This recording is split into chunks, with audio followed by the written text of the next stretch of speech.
Hello, beautiful people.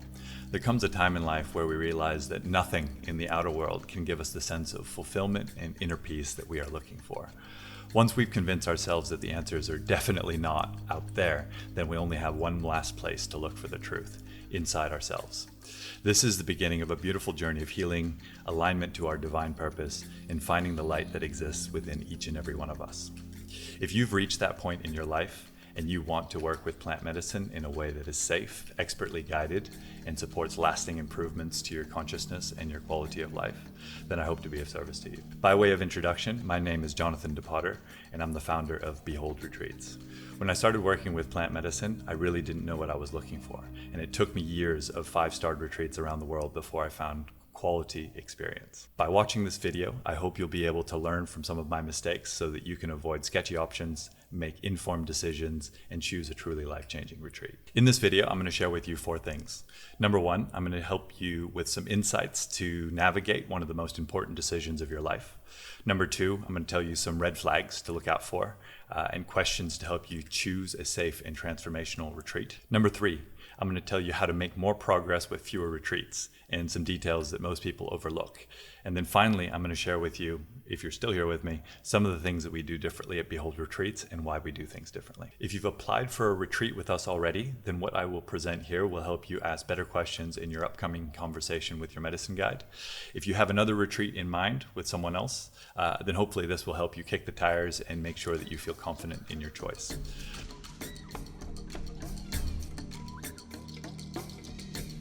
In terms of some of the insights to help you navigate this decision, you probably already understand that when this work is done well, you will be completely surrendered and you will be at your most vulnerable, which can be scary, but you can trust the stories that are out there.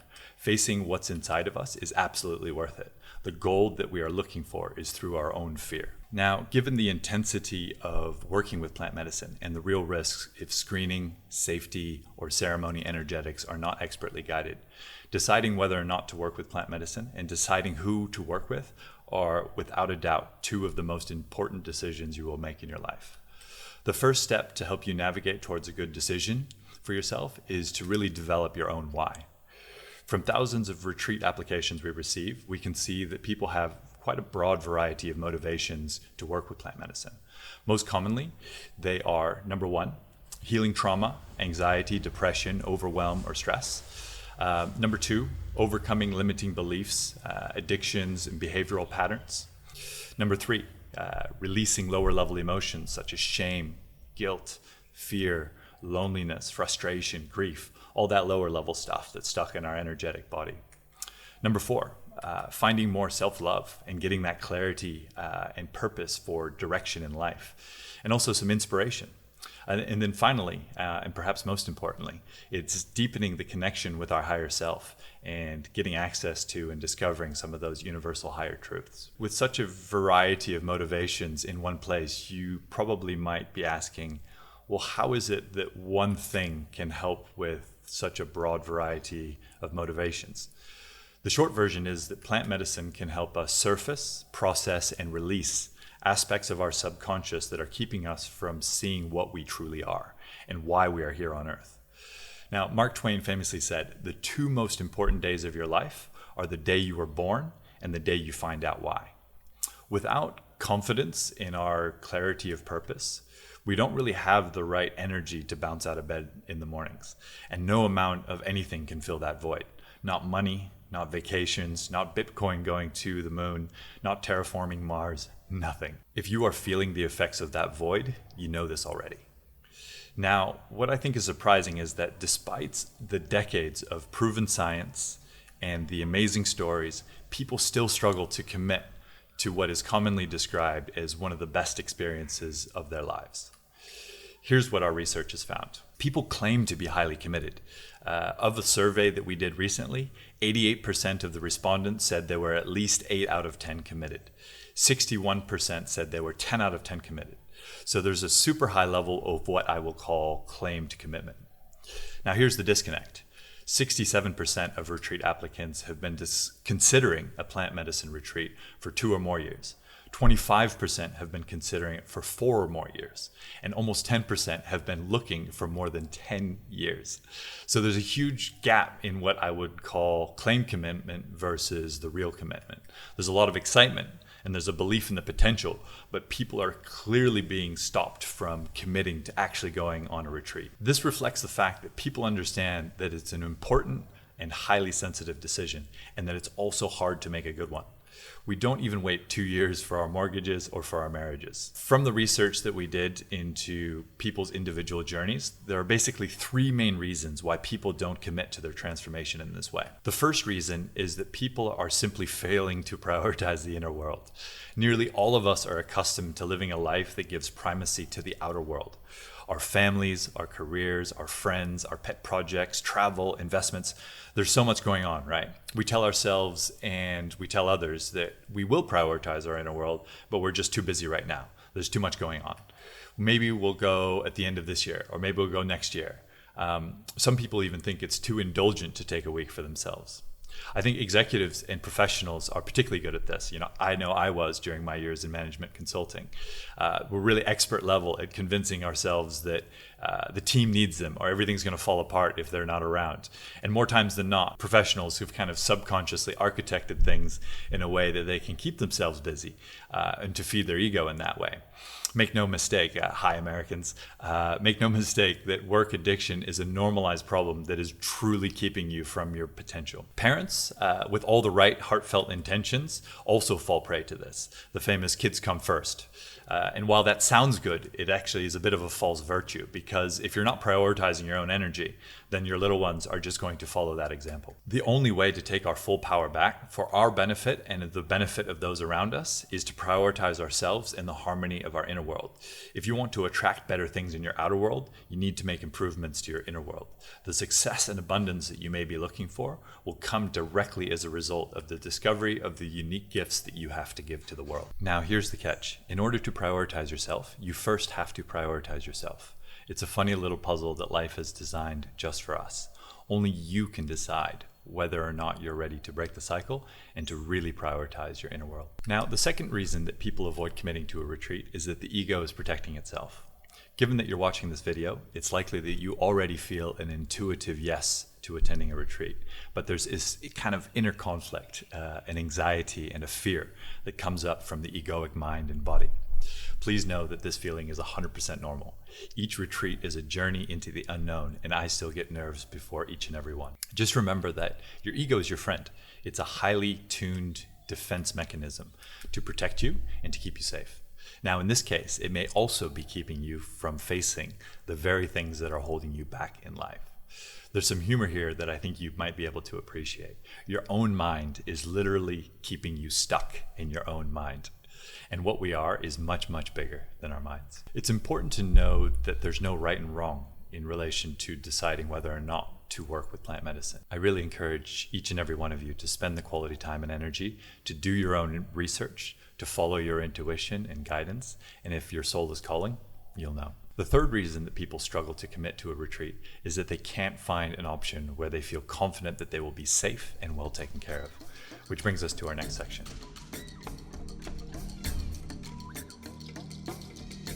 Now, some red flags to look out for and some questions to help you choose a safe and transformational retreat. In this section, I'm going to talk about red flags and questions to ask to choose a safe and transformational retreat.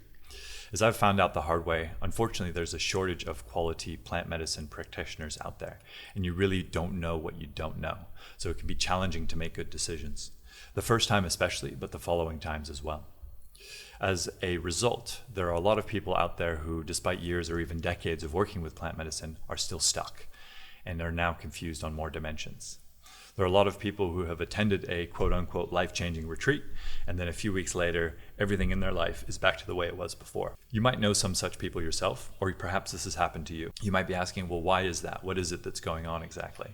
Well, I hope to bring some of the reasons to light, and I'm happy to put my hand up and to say that I was stuck for years before I found expert guidance and healers. There's no shame in it, right? This is very complex work. The human condition is miraculous but complex, and most of us are doing the best that we can to navigate the ecosystem and to improve ourselves. If I was starting all over again, here are the red flags that I would be looking for. Number one, the wrong vibes. The organization just doesn't embody the values or the energy that you aspire to, or they're pushing a particular cosmology or way of seeing the world. These are powerful and subjective experiences, and your truth is inside of you and you only. Number two, the format. Large groups are chaotic energetically, and especially in ceremonies. Short retreats can prove more destabilizing than they are helpful. Number three, the booking process. If it's an online booking process, then anyone could be sitting next to you. And yes, sadly, there are some people who are desperate and lie on their forms to sneak through an interview. If you are going through an interview process, and if you have specific questions about a condition you have, and you receive a sort of, yeah, that should be fine type of answer without any supporting evidence or justification, to me, that's a big red flag. Number four, safety. Medical screening perhaps doesn't feel particularly deep or comprehensive.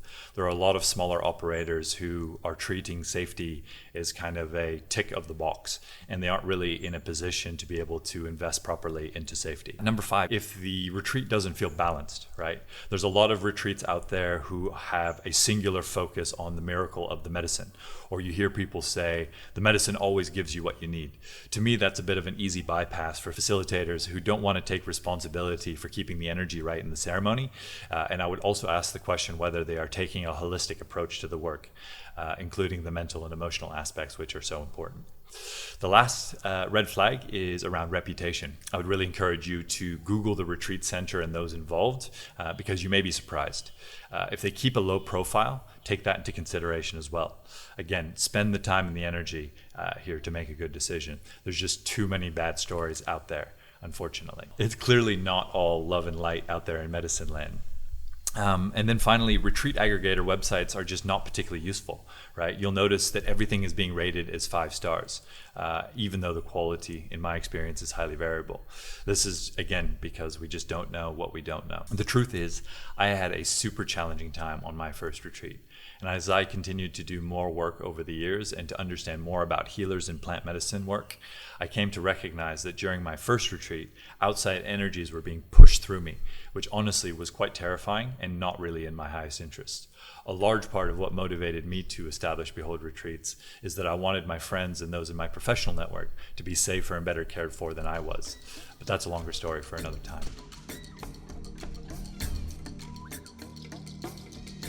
To find a safe and transformational experience, here are the questions that I would ask.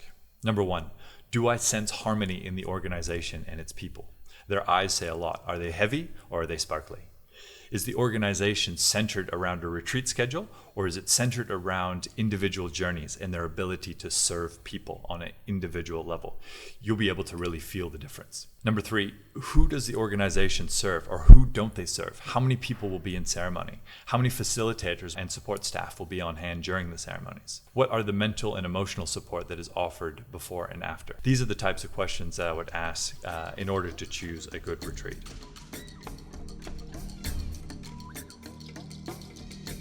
I have 2 recommendations for you to help you make more progress with fewer retreats. The first one is, and I know this sounds woo-woo, but healers make all the difference. A good healer is able to help you surface, transmute, and release energies that you didn't even know were there. Perhaps they've been inside of you your entire life. So choose medicine retreats that have healers. The second comes from published research from 2,000 plus ayahuasca ceremonies, which shows that number one, plant medicine can help us connect to our joy for life. Number two, it can help us deepen our spirituality. But number three, and I think this is the most important, is it does not remove our feelings of negativity and toxicity. This third point is critical for people to understand and to take into account. Psychedelics can be profound, but they do not remove our negativity and toxicity. This is why so many people often report a life-changing 5-star experience on retreat and find themselves back to square one a few weeks later. You may have noticed that some of the strongest proponents of psychedelics still have broken relationships, negativity, judgment, and are still living in scarcity, and their lives are still quite a bit of a mess. probably not what you're aiming for. Psychedelics in of themselves are not the answer.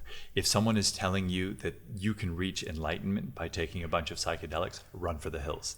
We have to do the mental and emotional work here in the 3D in order to get and to sustain the benefits from psychedelics. For those of you who are truly committed to your growth, I highly recommend working with a coach pre and post retreat. This way, you'll be able to find the sources of negativity and toxicity, and we all have some, and make genuine progress rather than feeling like you need another retreat in a few weeks' time. Not only that, but you'll have the tools to manage your mind and emotions on an everyday basis and cultivate your connection with your higher self for the rest of your life without medicine. It's easy to get excited about peak experiences in an idyllic location, but please remember, it's not the medicine retreat that you're looking for. It's improvements to your quality of life. Improving quality of life is a daily practice. It doesn't happen on retreat.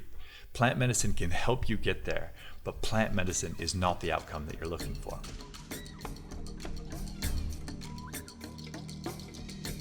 Now I'll tell you a little bit about what we do at Behold Retreats and why. Our services are oriented around each guest so that they can make more progress with less medicine. We focus on quality over quantity and host small groups to contain the energy. We don't do groups of 20, 50, or even 100 people in a room, as has grown increasingly common. Our retreats are 1 week long to really contain the energy and to cultivate deep work and deep relationships. We offer a variety of medicine retreats in idyllic and legal locations such as Mexico, Costa Rica, Netherlands, and Portugal. And we work with psilocybin, ayahuasca, and 5-MeO-DMT. We foster an environment that weaves together the best of modern guidance and ancient wisdom and supports the subjectivity of these experiences for people from all belief systems. We have highly experienced facilitators and healers, and all of our staff are paid well for their expertise, and we have no volunteers. For those of you who want new tools to go further on retreat, we offer a 7-week transformation program, and we'll pair you with a world-class coach or therapist to help you prepare and to integrate your experience. For those of you who are in a position to do so, we also offer private retreats with exclusive healers. Finally, but perhaps most importantly, we do what we can to keep our energy right. We provide our facilitators and our healers plenty of time to rest and recover between retreats, so we don't do retreats back to back. Facilitators and healers who are worn out from too many retreats are not in the right energetic space to support your transformation. If they're not living how they want to live, how is it that they can be expected to do that for you? We see our role as a business is not just only to serve our guests, but to also serve our facilitators. Now, whether or not you decide to work with us, if you're committed to your growth and your inner world, I really encourage you to hold yourself accountable, overcome whatever mental objections you may have, and to take the next steps in your transformation. The world needs it now more than ever, and your future self will thank you later. I also encourage you to remember to invest in the mental and emotional work alongside a medicine retreat. We all have blind spots, and a coach or a therapist will help you see what's happening in your mind in a new light so that you can really unlock yourself. What you put into the preparation and integration work will determine what you get out of the retreat itself.